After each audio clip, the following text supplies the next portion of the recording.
días. Good morning. Good morning, colleagues.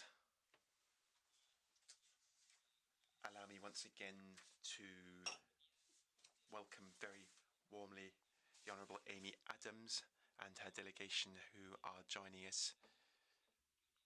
Welcome back, Ms. Adams, to the delegation. I know you had to leave a little early yesterday. Allow me to welcome also the remainder of the New Zealand delegation. I welcome, of course, also the NGOs and members of the public who are here in the room, as well as the interpreters, précis writers, members of the conference services. This is meeting 3244, a public meeting of the Human Rights Committee. The purpose of this meeting is to continue consideration of the 6th periodic report of New Zealand.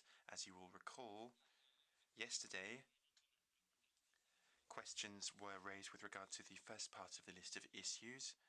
The State Party furnished information. Subsequently, some colleagues asked follow-up questions. Mr. Fatala, Ms. Cleveland, Mr. Shani, Mr. Iwasawa. But at that point, we ran out of time for further follow-up questions. So, at this point, if the delegation is agreeable, I will continue to offer the floor to my committee member colleagues to allow them to finish up with their follow-up questions. We will then give the floor to the delegation for their replies, after which we will move directly to the second part of the list of issues. This is how this morning's session will play out. And the first speaker on my list is my dear friend, Mr. Sital Singh. You have the floor, Mr. Sital Singh. Thank you, Chairman. Good morning, everybody. I shall be extremely brief. In relation to issue number 13, I put a few questions. I was asking for certain statistics, and these, of course, perhaps could not be provided yesterday. So I'll just remind the delegation that they still have 48 hours within which they can provide figures. But I want to make one additional remark because the minister, when talking about the roster busters, seemed to say that perhaps these girls, most of whom apparently were underage, could have been responsible for what happened to them. But this, to say the least, is a little bit surprising because I think the whole objective of drawing attention to this incident is to protect girls who are underage, and we are all very sure that these adolescents need protection, even if they could have agreed to go out with these boys, because these were cases of gang rape. They were made to drink and then raped. So even if they agreed to go out, well, the measures have to be taken so that they are protected. And in fact, the whole incident of the Rose Busters is to see to it that there are measures taken so that such things do not recur. Thank you, Chairman. Can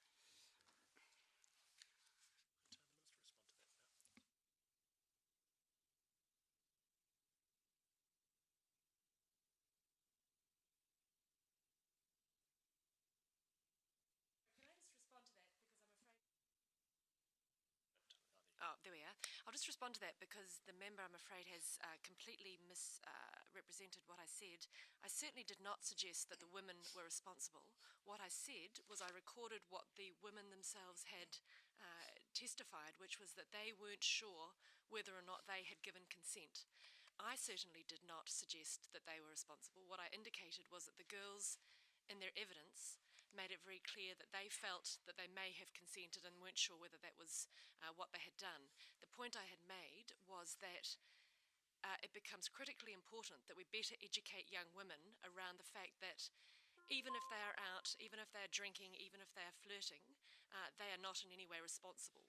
But the fact was the complainants themselves indicated that they felt that they hadn't necessarily been clear about the consent issues. I would hate this committee to in any way record me as saying they were responsible. What I indicated to the committee was what the girls had said in their own evidence and highlighted that it raised an important issue about young women being educated about what consent means, and that notwithstanding that they were drinking, notwithstanding that they were flirting, notwithstanding that they were dancing, that didn't mean they had foregone their right to say no. But for the member to have taken me as saying that I felt that they were responsible is completely wrong. So I trust that clarifies it for the member. Thank you very much indeed to the distinguished minister for kindly clarifying that point. Of course, that was an important point. I had the same doubts in my mind as Mr. Sittle Singh, I must admit, and I had been planning to raise that as a follow-up question if none of my colleagues did so. And the clarification from the distinguished head of delegation and minister is very enlightening and relevant in that framework.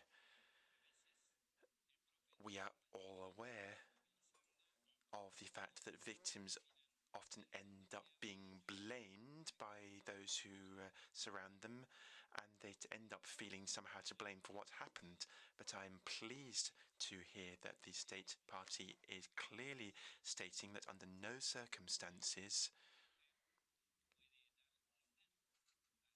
should a woman allow or somehow give consent for rape to happen. Consent is a very fundamental issue. Education for young people is, of course, important. It's much more important also to educate the population with a view to doing away with the macho cultural norms that might lead to violations of rights and rape. I understand that one of the victims was aged 13. So, of course, talking about possible consent is a moot point. But I'm very grateful nonetheless to the distinguished head of delegation for her words of clarification, and to Mr. Sittle Singh for having raised this follow-up question. I think it was a very important one. I would now like to give the floor to Ms. Waterfall, please. Good morning, and I thank the delegation for the answers they provided yesterday. I want to have a follow-up question and want clarity. One is on the selection procedure of the Human Rights Commission.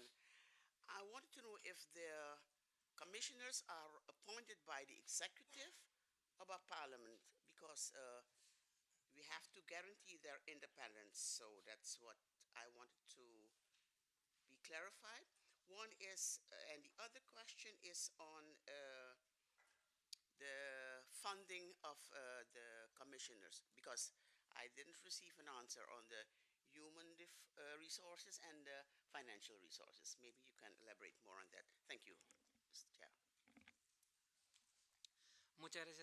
Thank you very much, Ms. Waterfall. All right, at this point, I would like to give the floor back to the Honourable Amy Adams, the New Zealand Minister of Justice, and to Mr. Kyle Rich, who is joining us here on the rostrum, to allow them to distribute responsibility for answering the questions amongst members of their delegation. Replies to the follow-up questions from yesterday and this morning. Your Excellency, you have the floor. Thank you, Mr. Chairman. Responding to that issue around the appointment processes for human rights commissions, I'm sorry, I thought I had addressed that yesterday. The answer to the question is that they are appointed by the executive. It is a long-standing process across governments of all sides of the political spectrum. The appointment terms of the human rights commissioners are such that they often survive and outlast any particular government, and so often the executive will find that they have inherited commissioners appointed under the last government or bequeath them to the next government. The appointment processes are well consulted. Generally, public expressions of interest are sought from across the Parliament, from across civil society. Representations are made, and the process goes through the cabinet approval process. Nonetheless, the positions are such that they are of high public interest, and the executive faces a great deal of public interest and scrutiny in the decisions they make, and would face significant public backlash were the appointments of anyone who wasn't up to the standard that would be expected. So that is a long-established practice in New Zealand, but yes, they are appointed by the executive, being obviously the representatives that have been chosen by the public of New Zealand to make those decisions, and so therefore representing the democratic approach of our system. The issue of funding, there is always an issue of agencies knowing that if they had more money, they could take on more roles. But like any country, we are operating under constrained budgets and have to be careful that all departments are asked to act within their funding envelope. Personally, I'm confident that the Human Rights Commission is well funded for the work that they do. If they have an issue with funding, they can make budget bids for more funding requests, which is entirely within their discretion, and it's a matter for the Commission whether they seek more money from the Executive in any budget round, and each such request is dealt with on its merits. But I'm certainly comfortable as the Minister responsible for the interaction with the Commission that the funding is certainly adequate for them to maintain their roles, and I can assure this committee that the Commission has not raised issues with me of underfunding that's prohibiting them from doing their work to a sufficient level. Sorry, distinguished head of delegation, could the interpreters kindly ask all members of the delegation to speak at a measured pace to ensure accurate conveyance of your message into the other working languages? Thank you. What else is there? Just the follow-up questions from yesterday. I will ask maritime labour is... Steve Smith is going to respond to the issues around maritime labour from yesterday. Thank you.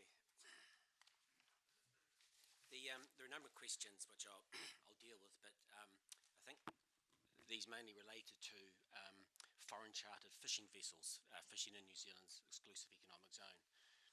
I can tell the committee that for some time there have been concerns about the possible exploitation of crew on these foreign chartered vessels and the health and safety conditions on these vessels.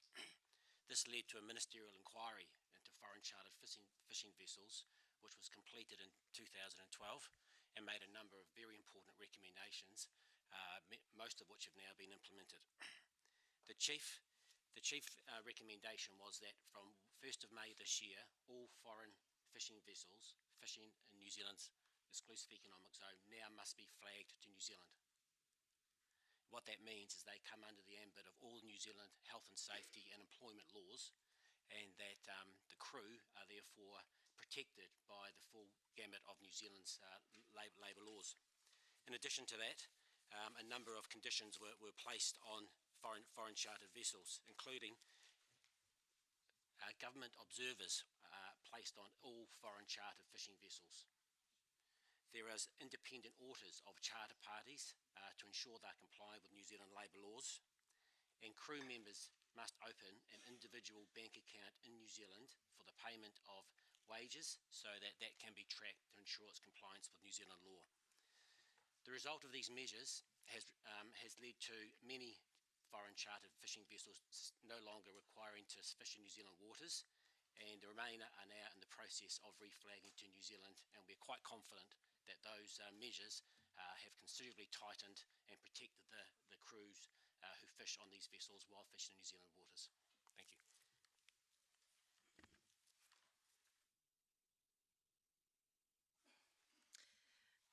So returning to some of the other issues from yesterday, I will ask Rachel Leota from the Department of Corrections to speak to the issue that was raised around the reservation to Article 10.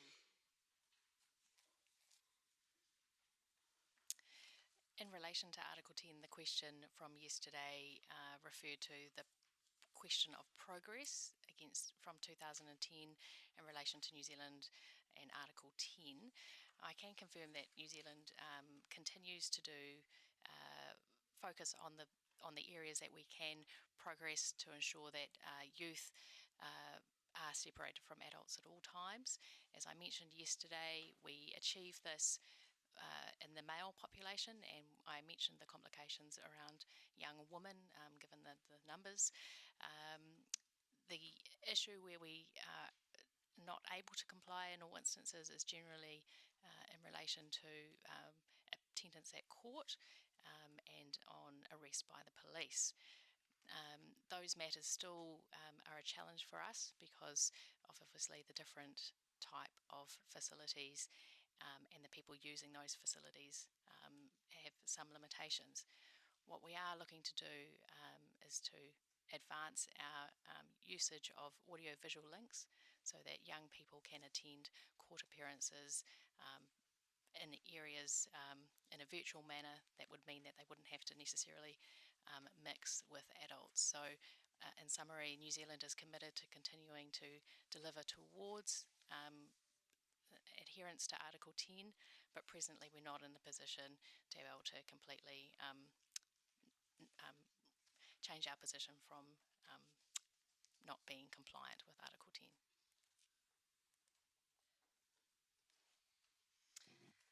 Thank you.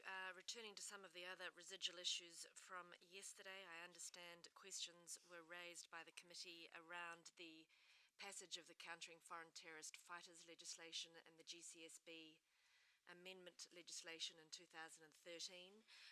I can advise the committee that the Countering Foreign Terrorist Fighter legislation was passed under urgency in late 2014 to meet the rapid rise of Islamic State and the foreign terrorist fighter phenomenon, and in order to give effect to our obligations under UNSC Resolution 2178.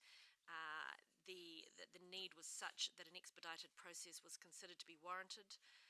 Although the legislation was passed under urgency, there was the opportunity for our select committees to recommend a number of additional safeguards which were included in the legislation.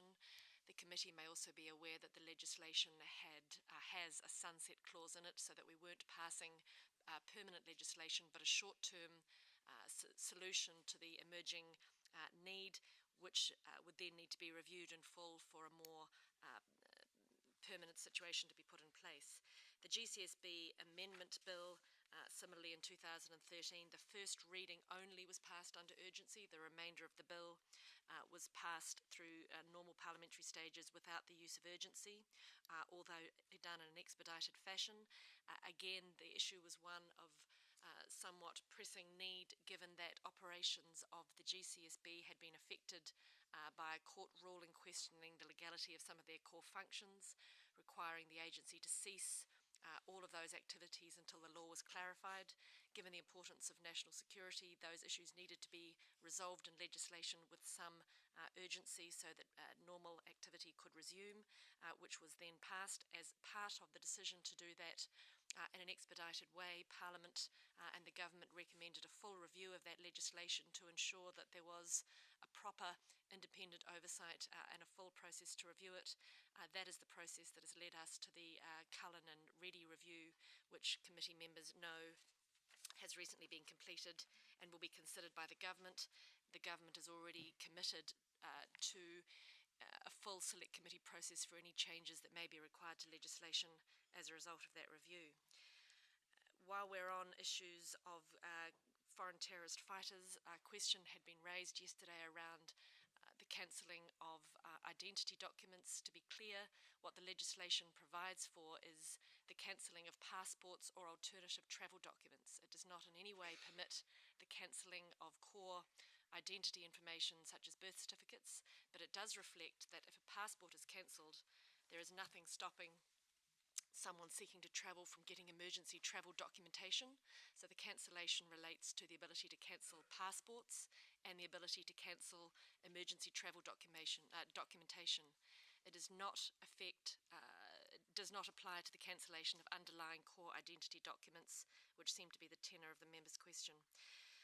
Moving to residual questions around the TICSA legislation, I want to reassure the member again that there is no provision in the TICSA legislation whatsoever that constitutes a data retention or a data preservation requirement, either for call content or metadata or call associated data. If the member has been advised that it is there, then I can assure the member that that is not correct, and I would certainly invite the members to review the wording of the legislation itself. There is no requirement under that legislation for any retention. Similarly, the member mentioned in questioning yesterday that the legislation requires telecommunications companies to maintain and disclose a list of names and details of their customers. Once more, that is incorrect. The legislation requires telecommunications companies to be registered so that information can be shared with them. and for the telecommunications companies to maintain themselves, but not disclose, a list of the number of customers simply because there is a light touch regime for small telcos, being those with fewer than 4,000 customers, and a more comprehensive regime for the larger telcos. So there is an obligation to register and nominate a person within the organisation who is the reference point. There is an obligation for them to themselves keep a record of the number only of their customers, not to disclose the details or the names despite what the member may have been led to believe. The other residual point that I understand from yesterday related to the family court reforms. I spoke yesterday about the use of the Family Dispute Resolution Service designed to speed up access to justice and ensure that only the cases that needed judicial intervention proceeded to full court and the success of that process. I understand a question was raised after I left around recent media reportings about the large number of ex parte applications to that process. It's true there has been an increase in the number of without notice applications. When the family court reforms were passed, we deliberately removed the ability for lawyers to involve themselves in proceedings where they weren't required, to ensure that it didn't become an arms race for those who could afford the lawyers and those who couldn't. That lawyers are permitted to be in the proceedings when the judge deems it necessary, given the complexity of the process. However, the lawyers have taken the opportunity to apply for without notice hearings in a large number of cases, which allows them to reinsert themselves in the process. While a number of applications are made that way, the number of cases that actually proceed without notice is considerably less than that, as the judges push back and only allow that to occur in appropriate cases. So certainly there is an element of gaming going on in parts of the system, but we are confident that the reforms are proceeding as intended, and it attempts to reinsert legal representation in cases that don't warrant it, or to proceed without notice in cases that don't warrant it, are being properly overseen by the judiciary. I'll just check with the delegation if there are any residual questions from yesterday that we haven't covered. Two more? Steve? I'll pass to Steve Smith. Steve. Stuart. Yes, the final two questions about access to government job schemes in New Zealand for migrants, and the short answer to that is yes, they do. They qualify for that in most circumstances. The one exception is for migrants who are in New Zealand on temporary visas to fill short-term job shortages. Apart from that, they are entitled to government job schemes, and in fact there are some programs like Pathways to Employment which actually facilitate and enable migrants into jobs in New Zealand. And the second point was the number of prosecutions for migrant exploitation. I can tell the committee that in the last 2 years, 2 specialist units have been established in New Zealand to target employers exploiting migrants. And the result of those 2 units is that there have been 32 prosecutions in New Zealand in the last 2 years, 24 of which led to convictions, and some are still before the courts. Thank you.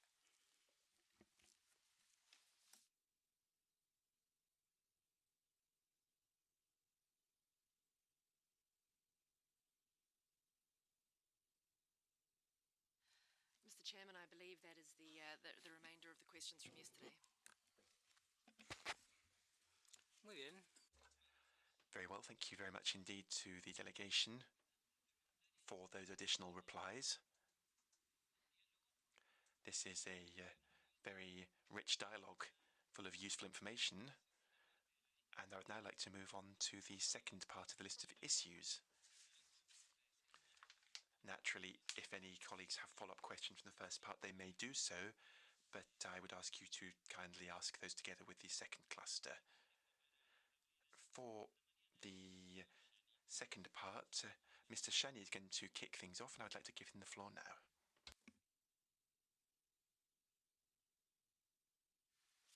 Thank you very much, Mr. Chair, and I thank the delegation for these clarifications. They're very useful. Sir, do you want me to address follow-up to the follow-ups now before I start? Okay, so my question on the registrar...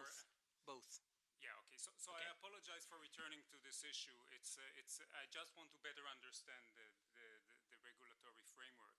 I would appreciate whether, with respect to the register, I acknowledge and I understand the minister's position, the honorable minister's position on the duties of network operators. My question related to infrastructure level services, which is regulated by Section 23 of the TICS, and there the provision, Section A, provides that ensure that the registrar is advised of the names of all existing customers that purchase infrastructure level services from the providers, and this is what my question was targeted at. With respect to network operators that also operate infrastructure level services, and the question is, what would be the reason, what would be the policy justification for sharing with the registrar, which is appointed by the police commissioner, the names of customers? But I look forward to hearing your explanations to this. I will be dealing today with only relatively briefly with two issues, which are covered by issue 14 and issue 15 of the list of issues. Both of them are issues that were in a way are also in the nature of follow-up because they were raised in the previous periodic review of the state party, and the committee had made recommendations. So with respect to the first issue, the use of electromuscular disruption or tasers, this has been a point that had been raised. I understand that the current position of the state party is that this is, let's say, the least harmful alternative, that the state party is has decided not to discontinue the use of tasers, but rather, in fact, to expand the use of tasers and to equip, according to the information before us, all frontline officers, police officers, with tasers. My questions in this regard is whether this is indeed the case, whether there is a need. Can the delegation point to the need of expanding the use of tasers in the New Zealand context? Can you also update us as whether what has happened, or what is the state of play of the plans to change models of tasers? We understand that a new model is being considered for introduction, Taser X2, which is, I understand, a stronger model, which has a more significant disabling capacity. And again, the question is first, why is there a need for using an upgraded taser model, if indeed there is a decision to introduce it into service? And what tests have been, and whether the state party has undertaken the necessary tests and training and introduced the proper training sessions for policemen who are equipped with these less lethal weapons. Now, you mentioned in your response that one of the reasons why you and probably we shouldn't be concerned so much about the use of tasers is because the tasers now come with cameras that actually chronicle the use, which is of course a positive development, in the sense that you have documentation of operations involving tasers. The concern here may be that the use of cameras only when the taser is being operationalized would give you and those who are monitoring police conduct only a very partial and limited picture of what had actually happened.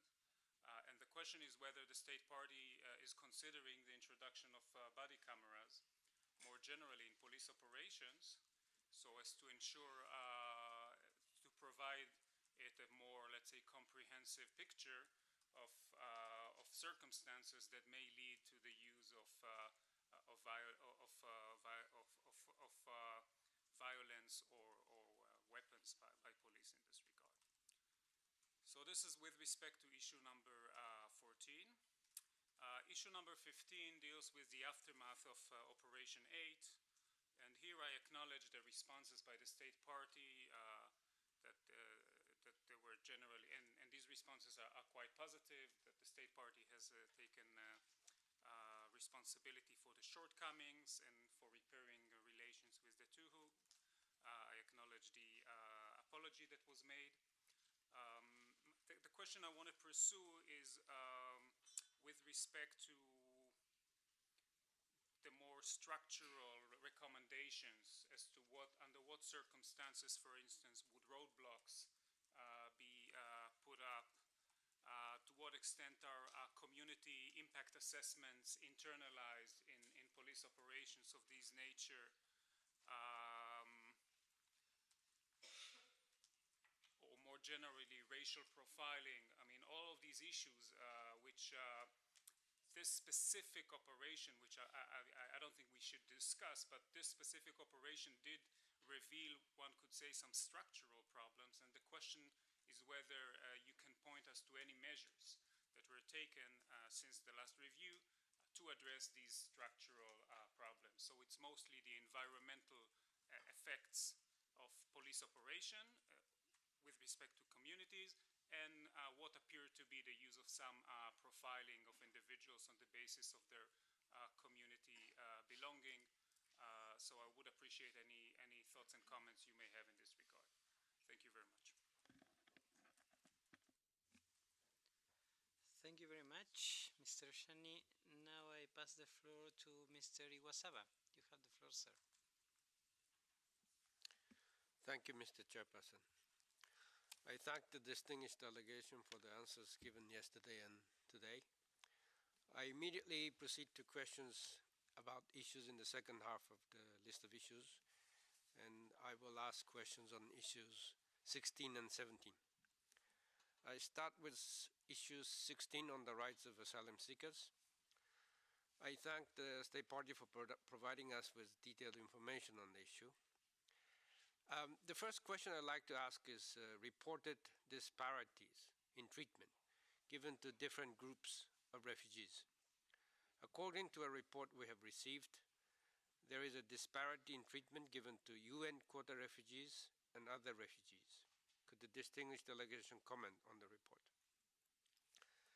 The New Zealand Human Rights Commission does not have a mandate to receive complaints of human rights violations related to immigration laws, policies, and practices. Does the State Party have a plan to extend the mandate of the Commission so that it can receive complaints related to immigration laws and practices? About the disclosure of personal information from the Refugee Status Branch to third parties, concerns have been expressed from the viewpoint of the protection of privacy. Could the distinguished delegation respond to these concerns? Does the State Party have a plan to introduce legal safeguards or set up confidentiality guidelines in this regard? The report of the State Party stresses that immigration detainees are in open detention, and the open detention is defined as low-level security detention. The report stresses that the detainees have as much freedom of movement, association, and expression as possible. However, we have reports that there are limitations on their movements. Could you explain in more concrete terms how open the immigration detention in New Zealand is? I have another question on detention of migrants. Does the State Party intend to continue to retain the option to utilize offshore detention centers? My last question on issue 16 is the mass arrival scheme in the Immigration Amendment Act 2013, which applies to those who arrive in a group of more than 30 persons. The report of the State Party stresses that being considered part of a mass arrival does not change the application and processing procedure of asylum. However, it's not clear to me what differences in procedures exist between normal arrivals and mass arrivals. According to information before us, judicial review is more restricted in mass arrivals, and it is claimed that the scheme is inconsistent with Article 9 of the Covenant. Could you please explain the procedures applicable to mass arrivals in more detail and respond to the claim that it is inconsistent with Article 9 of the Covenant? I now turn to issue 17 on human trafficking. New Zealand is a destination country for human trafficking, and I thank the State Party for providing us with information on its efforts to prevent human trafficking. And I take note that the State Party adopted a plan of action to prevent people trafficking in 2009. I would like to ask about the targeted joint agency operations mentioned in paragraph 181 of the report to identify victims through screening of vulnerable populations. Could you please explain how effective it has been?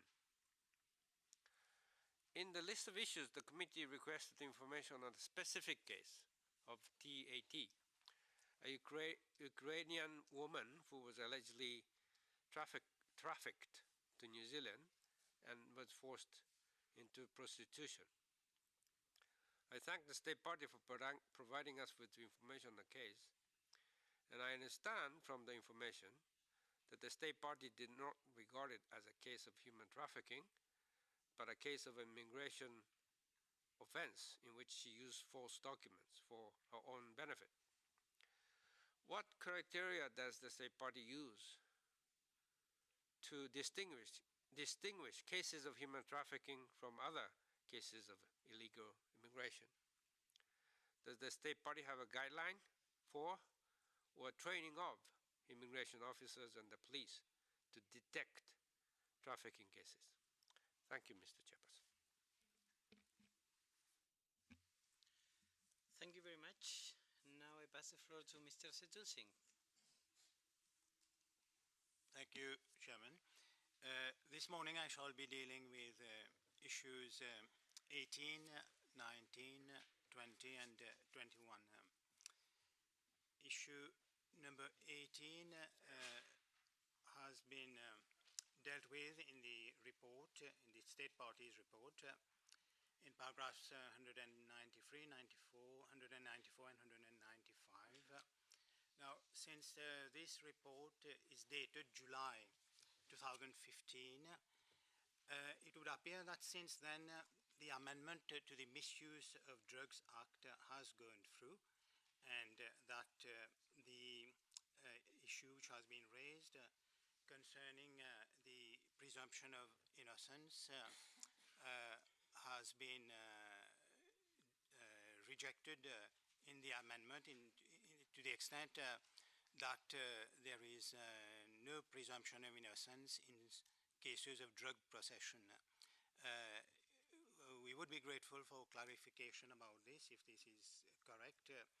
And we understand that this amendment has gone through in spite of the legal advice or legal opinion of the Attorney General, so do correct us if we are wrong on this. And this would also appear to be in contravention of Section 25 of the New Zealand Bill of Rights Act.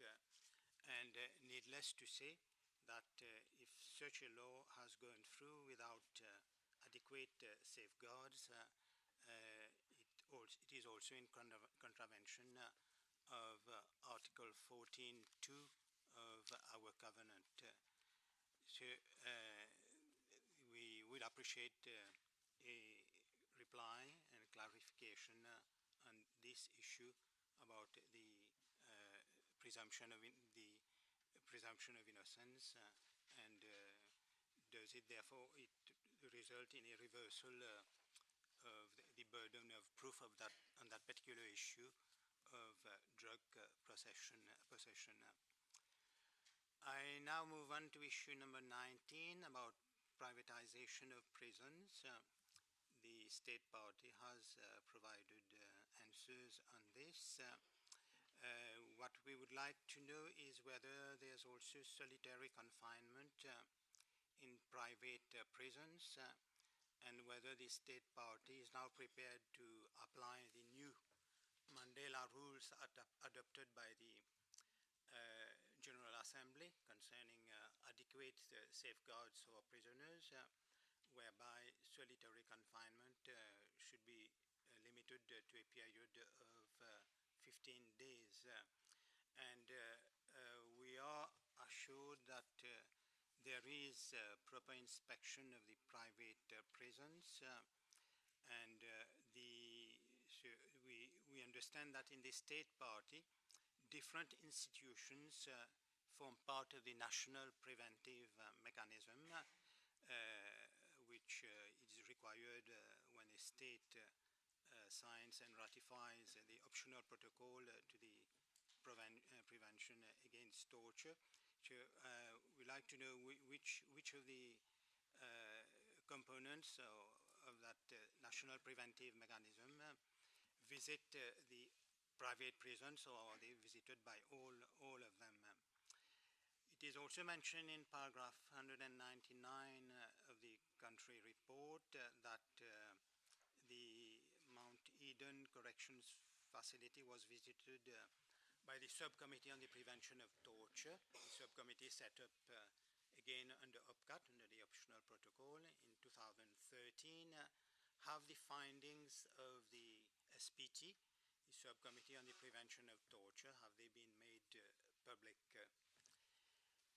On issue number 20, the Treaty of Waitangi and the Waitangi Tribunal, we know that there's a long historical background to this treaty, and but the questions that we put is whether this tribunal is under-resourced, whether it is provided with adequate resources to carry out its work, because at paragraph 204 of the country report, it is said that the Ministry of Justice does not consider that there's a huge backlog of claims, and we find that there were 1,865 claims, which have now been reduced because many of the claims do not meet the criteria for registration. So could you please tell us what are these criteria for registration, and is it that the parties are not heard before the tribunal decides on what are these criteria for registration, and as a result it seems that the number of claims has been considerably reduced. But my question is, these are important claims, and does the rejection of this type of claims perhaps frustrate the Maori community, and does this result in any kind of social not unrest, but any kind of situation where the indigenous peoples do not feel happy, and this may also create some kind of ill feeling in the country.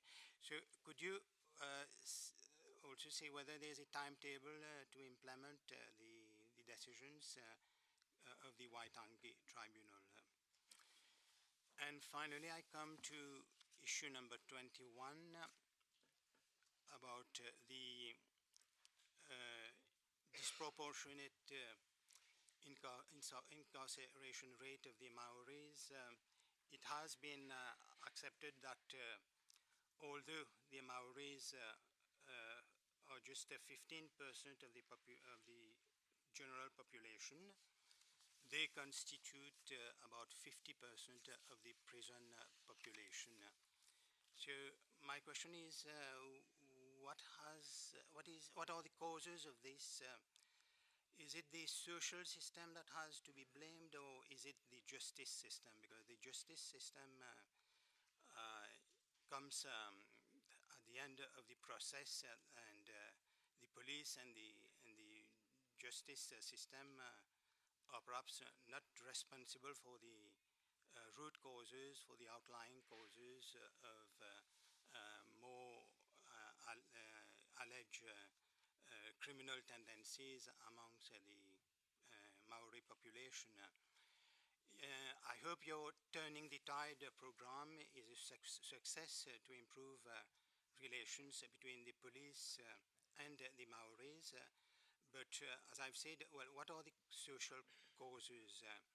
Is there something lacking in the educational system so that after more than 2 centuries, it has not been able to accommodate the indigenous peoples in the whole system to respect their traditions and yet to integrate them in the process of economic development, because we know that New Zealand is not a poor country.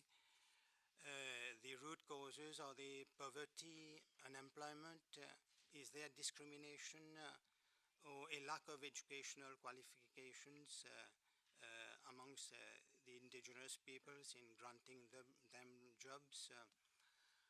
Are they confined to menial jobs? When young Maoris are imprisoned, sometimes it may be too late for rehabilitation. So instead of imprisonment, do you have community service or vocational institutions where these Maoris can be sent, the young Maoris can be sent to be taught certain skills to enable them to earn a living so that they do not engage into a life of crime or petty crime. The Rahat Dahi courts seem to be a good initiative if there are follow-up activities where Maori elders are involved. You have also mentioned 7 crime prevention initiatives. We would be grateful for some information on how they operate.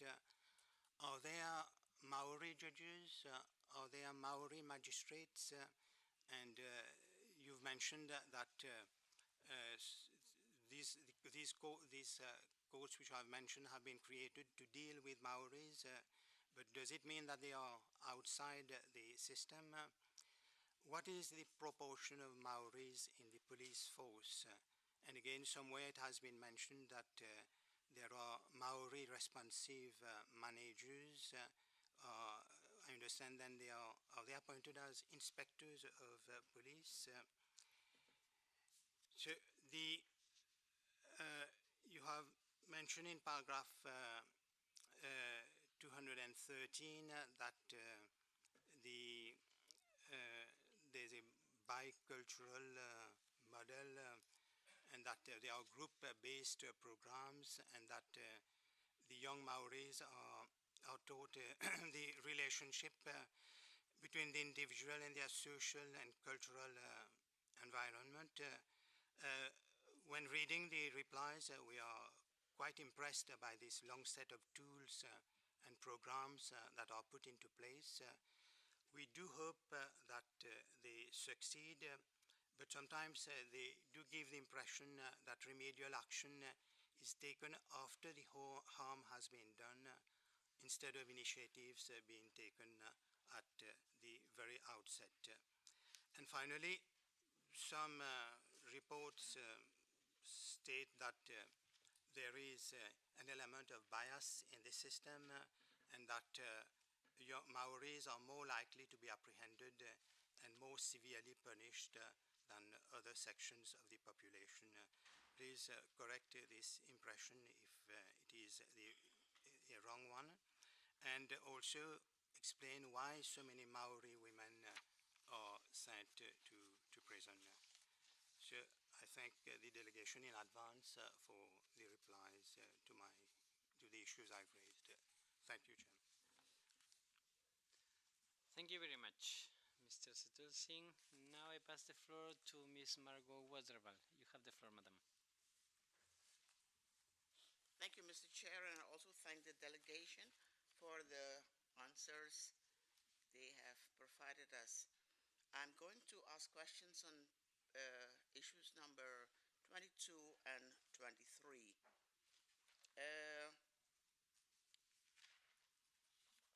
And the issues are on rights of children. And they stated in one of the submissions that while there has been some good progress, the level of family violence in New Zealand is unacceptably high. New Zealand has the fifth worst child abuse record of the 31 OECD countries.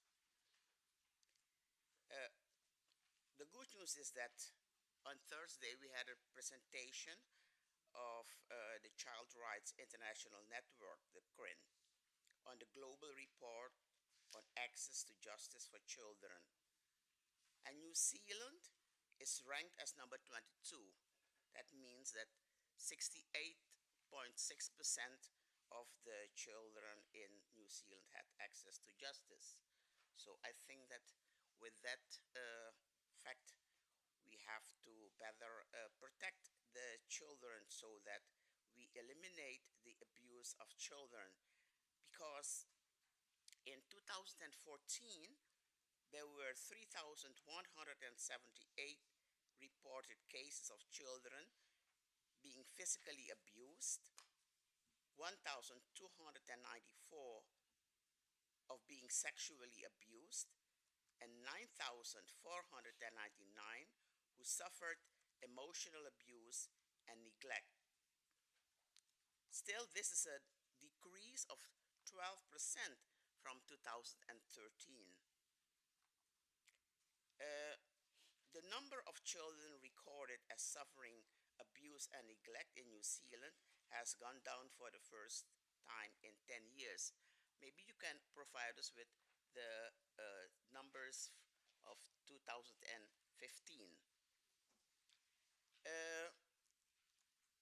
We haven't got a reply on part of issue number 22, and I'll repeat the question. Please provide updated information on measures taken to A, to prosecute and punish such acts, and to assist and protect victims of child abuse. Please also provide relevant statistical data disaggregated on the basis of sex and age on this phenomenon, and that was so on the child abuse. There's also a lot of violence and bullying in New Zealand schools.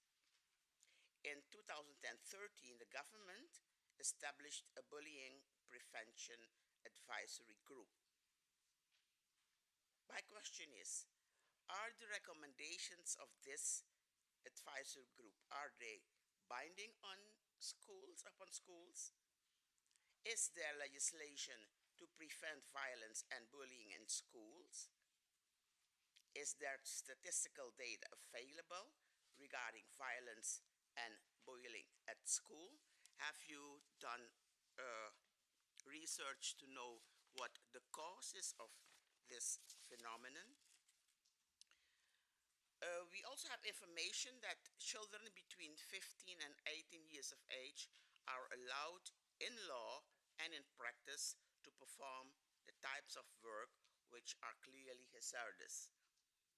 And it was also acknowledged by your government and supported by the labor research. My question is, what are the measures the government of New Zealand is going to take to better protect these children? I have, with regard to the Adoption Act, because that is also kind of concern, there are some numbers of grounds of prohibited discrimination to regulate the adoption process. We urge the government to review this piece of legislation in order to bring it in line with the covenant. With regard to forced and underage marriage, we have noticed your replies in paragraph 232 and 233, and you also have stated that there is a lot of raising awareness among the migrant people. My question is, have you measured the impact of these awareness raising campaigns. I thank you in advance for your answer, and with this, I thank you.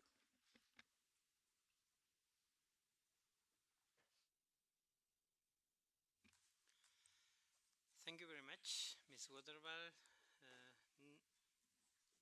Now I pass the floor to my colleague, Mr. Fatala. You have the floor, sir. Thank you, Mr. Chairman. I would like also to thank the New Zealand delegation for the replies they give. Although I didn't get a clear-cut answer concerning the issue of training of refugees before they found job, the unemployed refugee. I got reply of the employed, but not the unemployed. Now, today I will deal with issues 24 to 27. Issue 24 is related to the Marine and Coastal Area Act of 2011. In the minister's presentation of yesterday, it was stated that the act, in fact, removes the offshore and seabed from Crown ownership and recognizes the inherent rights of Maori. The committee understands from reports which came to its attention that the inherent rights of Maori are not exclusive. Please explain how the concept of non-exclusivity to the Maoris protect their rights to the foreshore and seabed. Issue 25, New Zealand was requested to provide information on measures taken to ensure that the Treaty of Waitangi forms part of the domestic law and therefore can be invoked in the domestic courts. Please explain the reply reflected in paragraph 200, which stipulates that the Treaty of Waitangi is now legislation, is considered on a case-by-case basis, etc. In light of that, please explain how the steps described in paragraph 200 ensure that the treaty forms part of the domestic law. Also, in issue 25, New Zealand was requested to provide information on steps taken as well as timetable to implement the Waitangi Tribunal Y262 decision of 2011. Paragraph 24 of the reply states that specific policy and timing decisions are yet to be made. Is there any development in order to give effect to the committee's question raised in paragraph 25 of the list of issues? Issue 26. Paragraph 243 of the New Zealand reply states that the percentage of elected Maori members of local government is 3.6%, and in the oral presentation of the minister yesterday, it was stated that representatives of Maori descent has increased, but did not mention how much is the increase and if with such increase in percentage their representation has become proportion to their percentage of the population, which, as I understand, is 15%. That means that representation, the latest figure we have is 3.6. I hope that you have a higher one, and the population, that the Maoris are 15% of the population. New Zealand stated in paragraph 245 of its written reply, and this was confirmed yesterday in the oral presentation, that councils are developing now ways to engage Maori decision-making process. Please give examples of council structured arrangement and how such arrangements facilitate the engagement of Maori community in decision-making. It was also stated in paragraph 248 that the government did not establish Maori seats on the Auckland Council because of the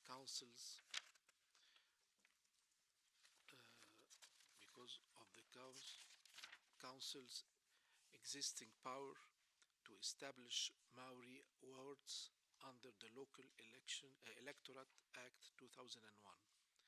Therefore, explain the status of and who is responsible to implement the recommendations of the Royal Commission on Auckland Governance that was established by the State Party. And finally, concerning issue 27, New Zealand's reply in paragraph 249 to 251 does not explain how to develop technical capacity of the Maori in order to ensure their effective participation in decision-making process, and also how the initiatives of the government guarantee or ensure the use of traditional Maori decision-making. Please explain what is exactly the Kamohiki if I pronounce it well, Kamoshi engagement.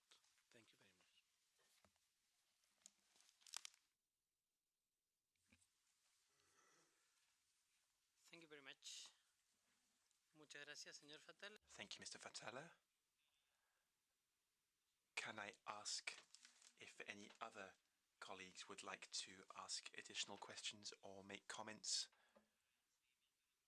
in follow-up to the first part, or any additional questions under the second part of the list of issues? All right, that seems not to be the case. Let us therefore take the same course of action as yesterday. We will take a 20-minute break at this point to allow the delegation to organise its replies. We will then continue with the dialogue. On its return from its brief break, the delegation will start by replying to the questions it has received. So we will take a 20-minute break and be back at 11:25. The meeting is suspended.